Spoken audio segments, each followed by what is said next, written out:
What's up, my friend? Welcome to the Finding Direction podcast. My name is Stu Massengill, and I'm here every single week to bring you a passionate guest or message dedicated to helping you find your purpose so that you can live a life full of passion, fulfillment, and happiness. From the bottom of my heart, thank you for hanging out with me, and let's dive in.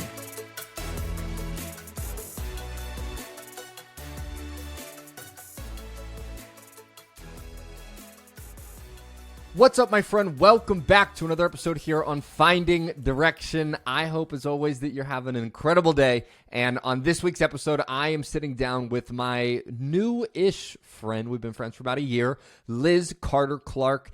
And this woman, she has got quite the beautiful and bubbly personality. Lizz is an international speaker. She's a television and film actress. She's a best-selling author of the book, How to Find Your Moxie. And she's also the founder of a nonprofit called College Moxie. You can see her in episodes of shows like Baby Daddy, Jane the Virgin, and as well as in movies like The Bad News Bears and School of Scoundrels. So on this episode, a few things we dive into is what is Moxie in general? What is that to Lizz? How do you find your Moxie? And the truth about what fear really is in your life and how you can start to break through it. There is so much goodness in this episode. I know you're going to enjoy it. If you have not yet, make sure you smash that subscribe button so you can hang out with us every single week on this show. All right, my friend, here we go. Lizz Carter Clark, welcome to the show. I'm excited for you to be here. Thank you. Thank you for having me. I'm excited too.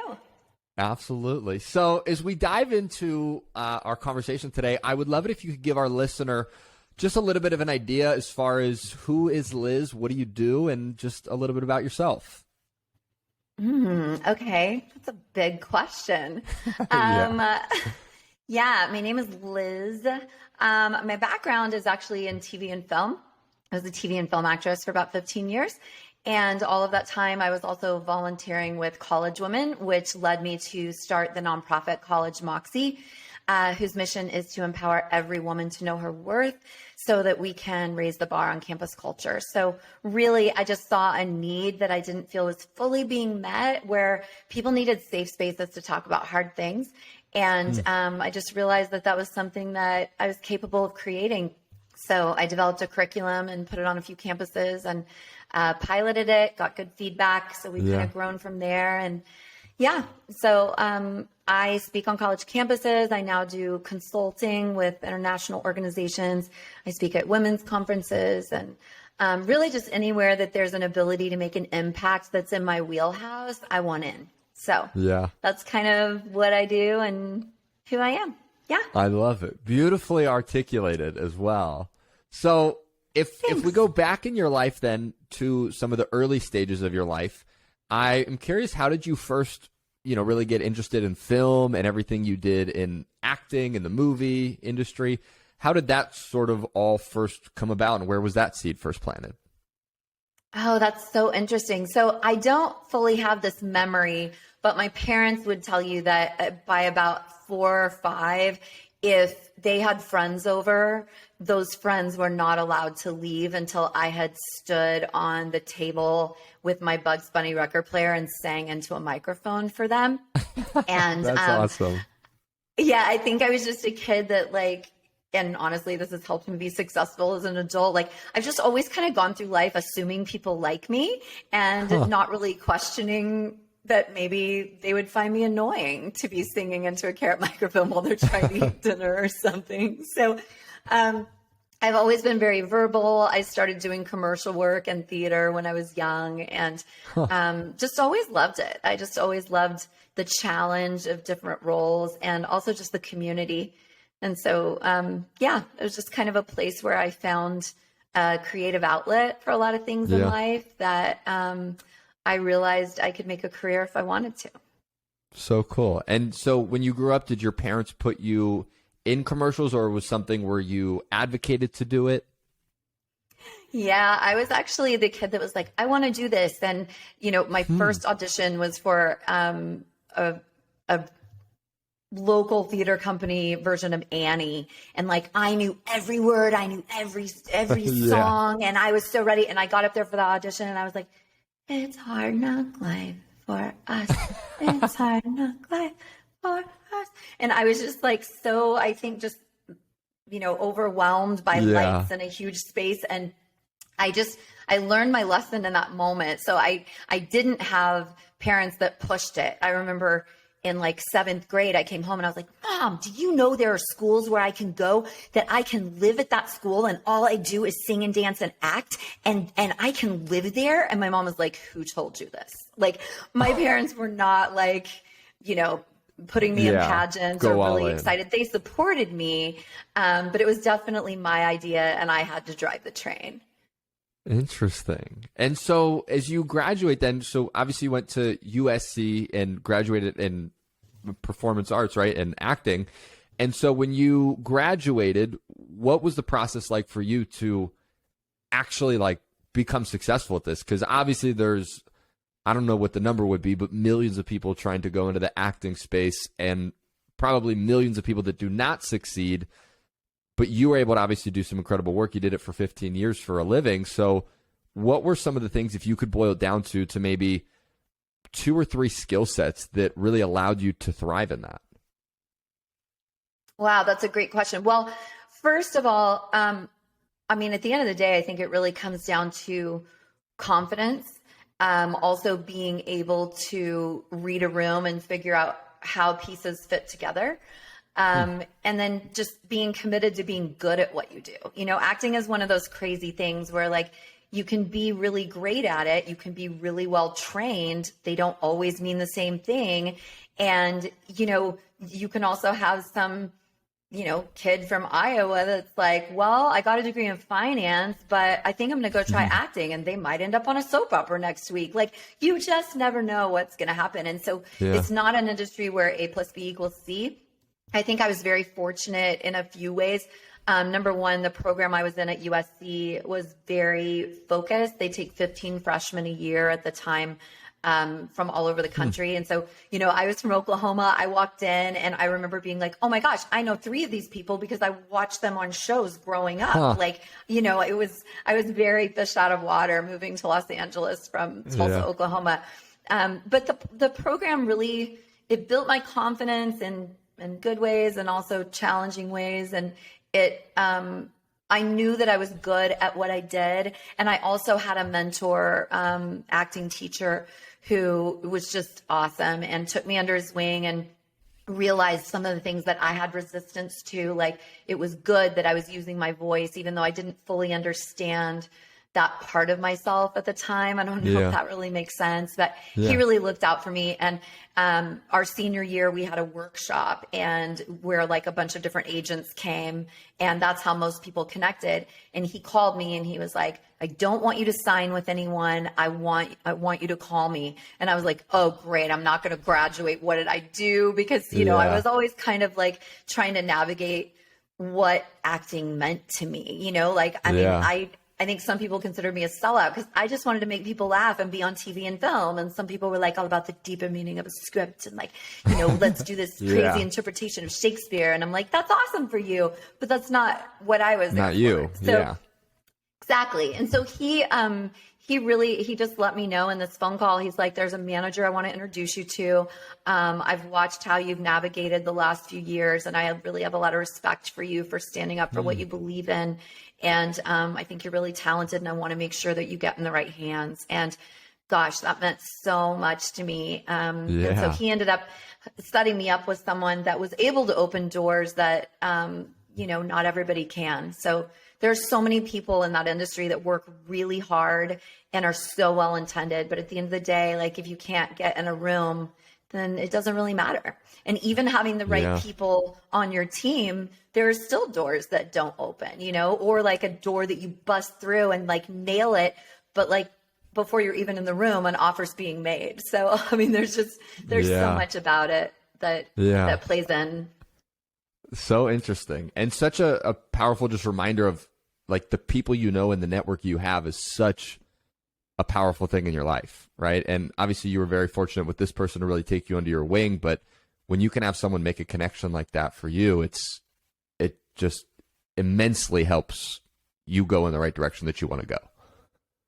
Absolutely. Yes. And I'm constantly telling college students, like, don't discount that. I think sometimes they tie it to this idea of privilege, and it's like, yes, it is your privilege, but use it for good. Like, use those connections, ask people if you can meet with them and learn from them, and also figure out, what do you have to offer them? So it's not just a one-way street, because relationships cannot just be about, oh, you can help me. It has to be like, I want to learn from you. And what can I also offer? Can I volunteer? Can I intern for free? Like, that stuff is so overlooked sometimes, but it can really matter.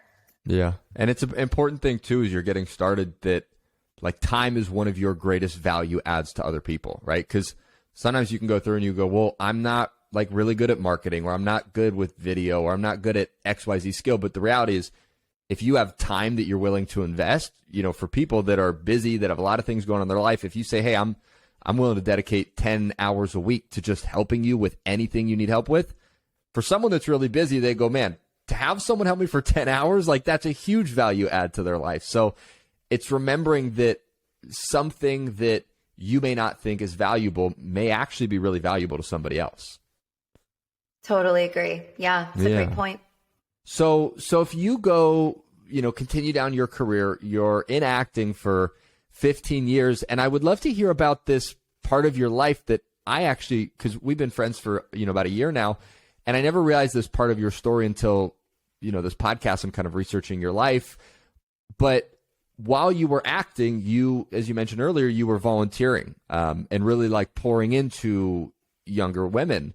And I'm curious, how did that sort of come into your life that you said, okay, I'm acting, I'm busy, I have all this stuff going on in my life, but I'm still going to make time to do this other thing. I think it's such an interesting thing. Sometimes we can get so caught up in, I'm doing this thing, it's my career, I'm pursuing this, that we don't think to make time for something like you were doing, which was volunteer, which was literally free, to just give back. So where did that really spark for you? Yeah. So in a nutshell, I grew up in a really supportive family, and always believed that I could do anything, and so cool. Had two very supportive parents. I know, so grateful. It really didn't occur to me until I was in college that not everybody had that same kind of support system. But when I was a freshman in high school, my youngest brother, Scott, was diagnosed with bone cancer. And it really turned my world upside down, because it turned our family upside down. Most of his doctors were in other states. And so my parents, I remember my mom picking my other brother, Kason, and I up from school and saying, Scott has cancer. There's a doctor in Nebraska we need to go see. We'll be back. And fast forward 4 years, in my mind, they kind of never came back. They were just always gone, feeling supported, kind of disappeared. I knew my parents loved me. I knew they cared, and I knew that they would be there for me. But I really struggled with a lot of, feeling sad and feeling angry and feeling abandoned and feeling guilty because I felt abandoned, because it's not like I really wish that they were there for me to take a picture of me going to the prom instead of me locking the door behind myself instead of trying to save his life. Of course not. But my ability to process the feelings that I was in from the ages of, basically almost 16 to almost 19, I did first grade twice, if you're doing the math, it was limited.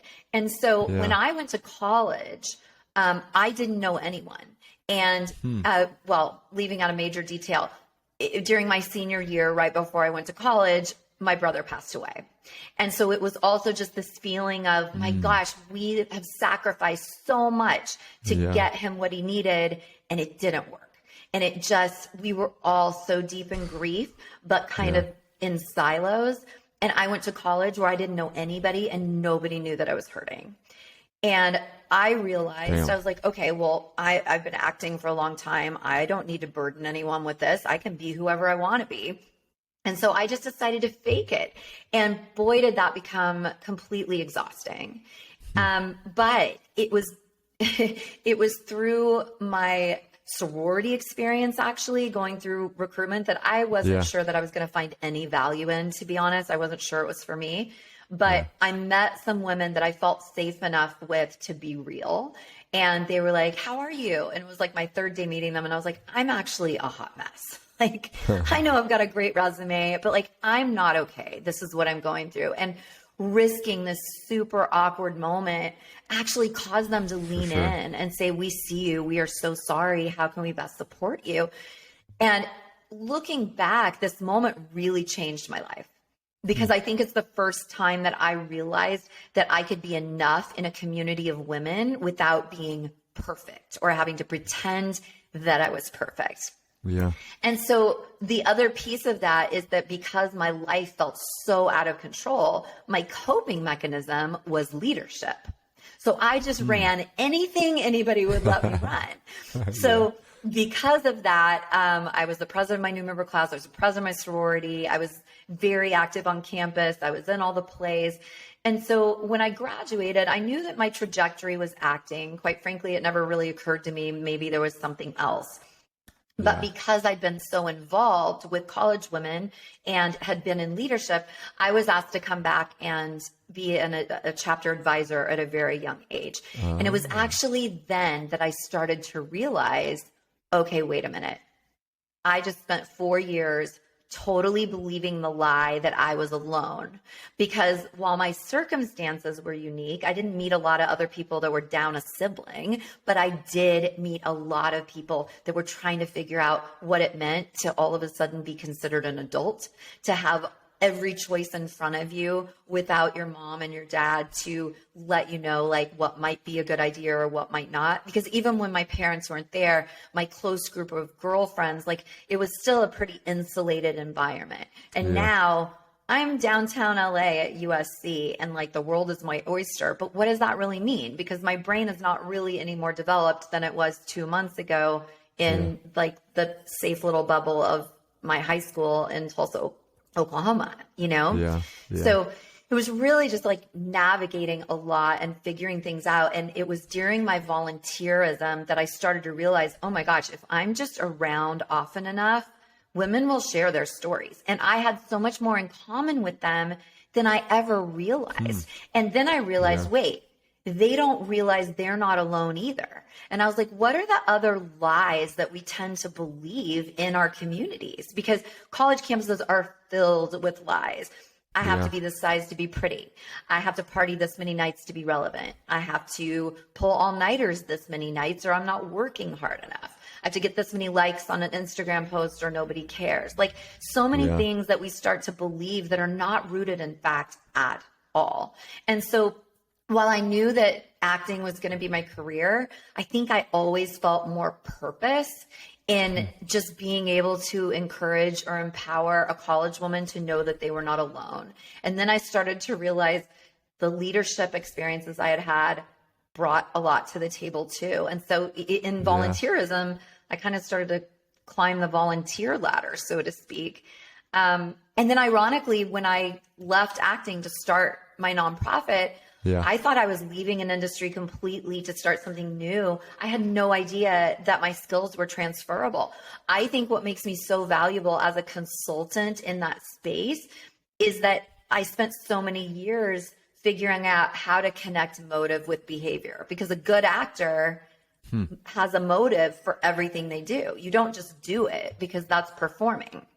In order to like embody a character, you have to know why you're doing everything. So it strangely has given me this ability that I never knew I was learning or could be useful elsewhere, to go into communities now and be like, oh, okay, here's a culture problem. These are the roots. This is what's happening. These are the lies being believed. These are the things that are in our way. This is how we can move past it. So how would you say someone connects motive and behavior on a daily basis that's maybe not serving them, whether it's on a college campus, whether it's someone trying to navigate their life? How does that come into play? Well, I think a lot of times the problem is that we're not connecting motive with behavior. So we're behaving in ways that we believe are expected of us, either to be accepted by a certain group or to fit in, or we are doing something because we believe that it is helpful, but we haven't necessarily questioned through what is driving us. So like we might see somebody who's successful do something, so we want to emulate their behavior, but we're not connecting the why. And I think it's really easy to miss the mark on that if we don't connect the motivation, like what causes us to do what we do. I like to ask students, like, what is it that you want to stand for? What is it that you want to be known for? Where is it you want to go? And then what are the things that are part of your daily life, part of your chapter or campus? What are the actions you're taking that are leading you towards those things? And what are the actions that are leading you away from them? Because a lot of times if we can just figure out, oh, wait a minute, I've been doing this and this and this, but it's not serving me, you know? Good example with college women. I mean, most women are raised to believe that there's only room for some of us. And so we create this scarcity culture in a negative way from a very young age. And I think that a lot of times we start to believe that our value is in being better than or less than other people. And so if that's a belief that we are holding, then that creates a filter that we run our decision making through. Therefore, I might choose something that I think is going to elevate my status, but it's not actually a choice that is helping me to be a more peaceful, happy, kind, thriving human. Does that make sense? Yeah. It's an interesting lens to look at it, right? It's like the beliefs that you have, right, are going to dictate all the actions that you take. And if you're not conscious of those beliefs or you're doing it for some other reason, it just gets messy, really. So I agree. It's a really interesting thought. And so if we go further into your story, so you start to realize, like, I can have a massive impact on this group of women, right? That was a massively impactful part of your own life, right? And pouring back into that community and starting College Moxie. And I'm curious for you, and also for our listener to hear, like, for you, what does Moxie really mean? It means determination, strength, and grit. And I just love the confident aspect of it. You know, it's confidence that's willing to take action. Yeah. I mean, we also, like, our values at College Moxie, we lead with love, we speak with respect, we engage with truth. I think that our version of empowerment, it is not man bashing. It is, what can we do that is actionable to get out of our own way? Because I think it's always important to focus our energy on the things that we have control over. There will always be things we can't control, but sometimes it's really easy to focus on those things that kind of creates a comfortable space of victimhood to sit in sometimes, instead of saying, okay, let's talk about our feelings. Let's see what needs to come up for us. But then let's draw the most direct line from victimhood to empowerment as possible, because that is where the action is. And that's what we can control. And that's what we can take steps in every day to better our situation, better our relationships, and ultimately know where we are taking personal responsibility for what we're putting into the world and what the outcome is for ourselves. Yeah. Huh. So what can somebody do then, let's say, to strengthen their Moxie? Like, how does, like, if we look at Moxie as a muscle, how does someone continue to build that into their life? Because it's massively supportive towards creating a life you really enjoy. So how does someone strengthen their Moxie? I love that question, Stu. I really think that the most important thing goes back to connecting motives with behaviors. And I would say, make sure that you are aware of who owns your power. Like, have we given our power to someone without knowing it? Who has influence in your life? And is that good, or is that harming you? And I think it doesn't have to be kicking someone off the island necessarily, but it might just be creating different boundaries. After my brother died, I have always kind of been a peacekeeper. And so I felt like my mom's ability to parent was ripped away unnaturally. I would call my mom to ask it for advice for things that I didn't need because I felt like I was helping her. So I kind of created this codependence. And then I hit a point in my 20s where I was like, why does my mom think I'm an idiot? And then I'm like, oh, wait, I contributed to this. But the minute I realized what it was, I was like, oh, okay. So I had to take a moment and kind of create some boundaries there in that relationship with my mom, who is now like my person. She is my dearest friend. But for a while, it was nothing that she was doing. It was how important her opinion and her approval was to me. Right. I had to create some boundaries so that I could be more self-sufficient and grounded and think through, what are my thoughts? What are my beliefs? What are my values and what's important to me? And I think sometimes it's really hard to establish boundaries if we don't realize that someone else has our power. But I think anytime somebody's opinion causes us to either feel like we are on top of the world or we are devastated, it's important to know that if someone has the ability to make you feel like $100 million, they've also probably got the power to make you feel like nothing. So where do we just need to create some boundaries and pull back a little bit? Sometimes there's a toxic relationship, but I think the trickier ones are in those healthy relationships where we might just be leaning a little too much outside of ourselves to not be fully rooted. So I think one of the best things we can do to have more moxie is to just build our roots deeper to where we're not going to blow in the wind based on external circumstances and other people's opinions. Yeah, that's so cool. It's funny. It reminds me of, I was watching, do you know who Sad Guru is? You heard the name? I don't. He's like someone just in the personal development space. And he was in this interview, and the person asked him, they said, do you ever get angry? Or like, do things ever make you angry? And he kind of laughed and he's like, do you want me to get angry?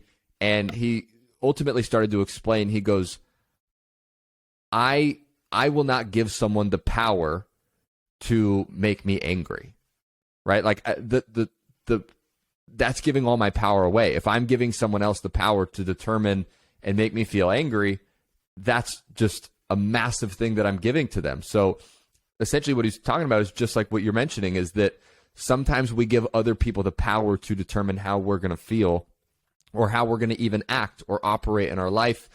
And I think it's such a moment when a switch goes off in your life, right? When you start saying, okay, I'm not going to do this because it's going to make my mom happy or it's going to make my mom feel good. Like, I'm going to do this because I've actually spent time with myself and asked myself, like, what do I really want? Right? And what do I believe? And what are the thoughts I have? And what are, all those things, just really growing your self-awareness and learning about yourself. And so in some of the research I was doing on you, there was this quote I came across, and it's just, in my opinion, so beautifully written. And so I just wanted to share it and get some of your thoughts on it. But what it was is, it says, and what you wrote was, oftentimes we don't fully chase our dreams because fear of failure shows up bigger than our moxie.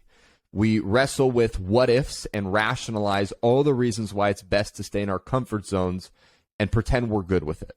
But what if we decide to get out of our own way and start viewing ourselves and our abilities differently? So what I would love to hear from you is, how do we start viewing ourselves and our abilities differently?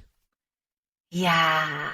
So I think the greatest thing is to get rid of fear and realize that we have potential that is unlimited. And that is not about being arrogant or even self-serving. It's about figuring out, how do the gifts that I have, the strengths that I have that are different from yours, how do they work together? What can I bring to the table in a way that someone else can't? Not to find my worth in that, but to say, this is a way that I can make a difference. For me, I think the greatest gift that I got from being an actress for as long as I was is the harsh reality that that failure will not kill you. There's you cannot be an actor without hearing a lot of rejection. And it's it will not kill me. And it doesn't mean there weren't tears and disappointments and times that I was just so close and then not. But to realize that I heard someone say once that nothing grows on mountaintops. And I love that because we only grow in the valleys. But it is through the things that we go through that cause us to have to recognize our resilience and recognize our strength. Those are the moments that prepare us for what's coming next. And they help us to realize, you know what? In American culture, I think we are so busy just checking boxes. If we're doers, if we're successful, we're just checking boxes, checks and boxes. And so often we forget to pause and look back and realize, you know what? I've already climbed some mountains. I just don't always think to look that way. And some people might say, don't look back. But I think it's important to realize we are stronger than we know sometimes. We are resilient. Fear is just a choice, and we have the ability to choose something different. And so it's funny, I was with a bunch of our interns at a conference, and one of them was asking me, she's like, I just don't understand how you just have an idea and you just run with it. You don't feel like you have to have everything worked out. And I'm like, well, here's the deal. I'm not in a place anymore where I'm only relying on my strengths. Great book, Who Not How. I'm no longer looking for how can I learn to be the best here. I'm thinking this is a vision I have. There is purpose in it that matters. Who do I know that has strengths that I don't, that can come alongside me and help this be successful? So I'm not about the process. I'm not tied to any kind of how. I'm just tied to what I accomplish. And so, that's how College Moxie started, with curriculum. And then I'm speaking on campuses, and we're producing a short film right now. And I mean, we've got so many different things going on simply because they showed up in a way that has purpose and matters. And if I'm focused on doing something that has purpose, fear and failure are not an option. There might be a speed bump, there might be a U-turn, there might be a different timeline. But if I succeed, I'm changing the world. If I fail, okay, it costs me some time. But I don't have any ego in what I do. And I think that is the biggest lesson that I've learned in life. If your ego is connected to the outcome, then you're always going to make fear-driven choices, right? It's I literally have no fear. I will run full force into absolutely anything that I think has purpose and that I have skills to be able to make a difference. And if somebody doesn't want them, okay, we'll find another door. But that wasn't failure, And so I think mindset is just so powerful. And so it's not finding this false confidence of okay, well, I'm perfect and I have to puff up. Confidence is found in being okay with knowing we are imperfect. We are all beautifully flawed. And I am growing and I'm learning every day. And I know I've got some awesome skill sets. And I also know I have some deficits. But my confidence comes from knowing failure is not really a thing. Fear is a waste of my time. If there is purpose, then I am there. Because all I care about is making a difference. And being able to shift that focus away from it being about me totally takes fear of failure off the table. Does that connect? It gets me so freaking powerful. Excited, Stu. I know. It gets me excited too. And one thing that you touched on at the end there that I think's just to put a highlighter on is the idea that when you flipped it from being about yourself to being about others. And it's such a, can you speak to that? Yes. If I look at my life as what's in it for me, what am I doing for me? What do I not have? What do I want? I mean, that's a choice, but I don't think it's one that's going to make us very happy. Ironically, I think I'm probably one of the happiest humans you will ever meet because I get to know that I have purpose. And purpose comes from getting outside of ourselves. We cannot it's important to be self-focused in a reflective way. Okay, what are the things I can learn? Where could I do better next time? But in a way of wanting to grow so that I can have more purpose. It's not about me. And when I take the focus off of me, I'm so much happier because then all of a sudden, if someone doesn't like what I'm doing, that doesn't really matter. If someone doesn't think I'm good at it, okay, that's their opinion. But if I know I'm making a difference, awesome, then there I am.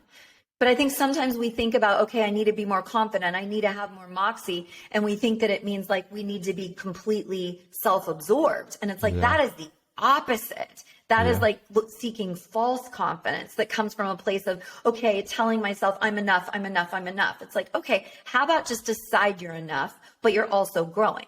Wow. That grace gives so much power and permission to just be a human and look for ways to matter. If my life matters today, that's great, because I don't know that I have tomorrow, but I know I've got today. I know I've got now. Let's do something with it. Yeah. So beautifully said, man. I don't even know what to say there. That was just so real and so beautiful. And I mean, you can feel it through every ounce of you, that you live that. And it's beautiful. Thank you. I just feel so free, and I want every human on this earth to feel what I do, because once I finally got outside of myself and stopped holding things against myself that had been in my past, and just realized that I was limiting myself, and that it actually was not insecurity, it was ego, which actually probably they're very closely aligned. Yeah. I'm having an aha moment on that. But there's just so much freedom in getting outside of ourselves and finding ways to pour into others, because I really think that that is the key to happiness. So let's say we have someone listening to this and they, are like, okay, I'm on the train, Liz, like I would love to experience what you're experiencing.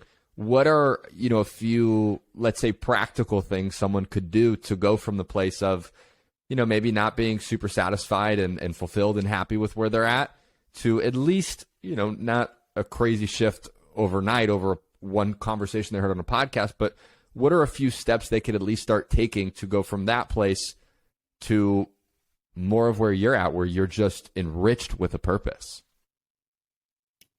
Yeah, I think that's a great question.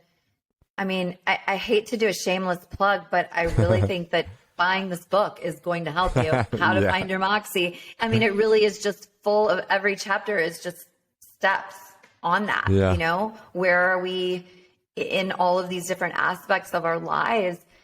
But really what I think is most actionable is just taking moments every day to be okay with who you are, love yourself, whether that's affirmations, whether that's a high five in the mirror, whether that's just journaling 3 things that I like about myself every day. That's probably a good place to start. And then maybe add to that 3 places I'm still growing.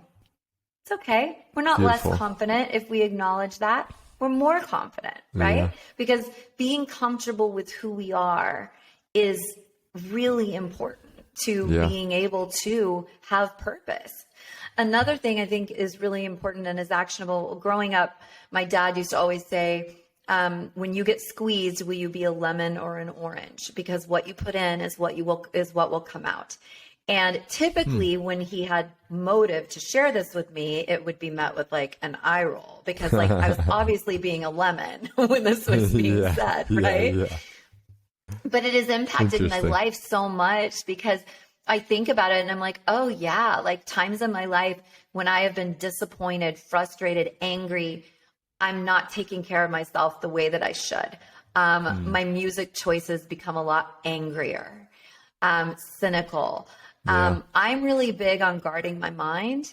My husband jokes because, he'll ask if I want to watch a movie, and I've got a few disclaimers, because like there are things like, I don't want to watch violence. I don't want to watch people beating each other up. I don't want to watch people screaming at each other. Like there's enough of that in the real world. So if I'm going to watch something for entertainment's sake, I want it to have a laugh track. Like I got him to watch Leave It to Beaver before we go to bed a lot of nights, because 13 cents missing from Wally's ice cream cart, that is a problem I can handle before I go to sleep.